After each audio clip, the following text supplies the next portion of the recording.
চাঁদপুর থেকে ঢাকাগামী লঞ্চে সকাল থেকেই রয়েছে যাত্রীদের ভিড়। এ বিষয়ে আরও জানাতে চাঁদপুর থেকে যুক্ত হচ্ছেন সহকর্মী ইব্রাহিম রনি। রনি, লঞ্চে এখন মানুষের ভিড় কেমন দেখছেন?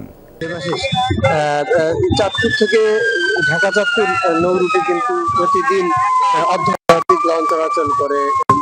ঢাকাতে চাঁদপুর এই ঘাট থেকে নারায়ণগঞ্জে লঞ্চ চলাচল করে, দক্ষিণাঞ্চলেও কয়েকটি লঞ্চ চলাচল করে। তো চাঁদপুরে কিন্তু ঈদের পর থেকে যাত্রীদের চাপ বেশ ভালোই আছে।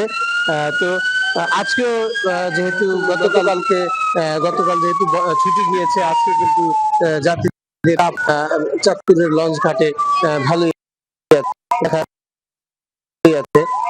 লঞ্চগুলো কিন্তু প্রতি ঘন্টায় ঘন্টায় চাঁদপুর ঘাট থেকে ঢাকার উদ্দেশ্যে বোঝাই করে যাত্রী নিয়ে আসছে।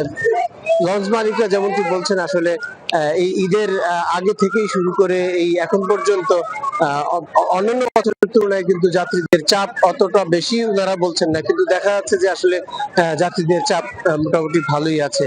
এই ঢাকা চাঁদপুর 40টি লঞ্চ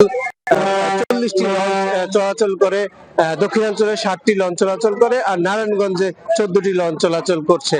এই ঈদ উপলক্ষে বিআইডব্লিউটি যেমনটি জানিয়েছে, আসলে তারা নজরদারি করতেছেন যাতে করে লঞ্চগুলো অতিরিক্ত যাত্রী নিয়ে না ছাড়ে, সেই বিষয়ে তারা নজরদারি করছেন। তো এই ছিল চাঁদপুর ঘাট থেকে সর্বশেষ। দেবাশিস। ধন্যবাদ রনি, যুক্ত হওয়ার জন্য।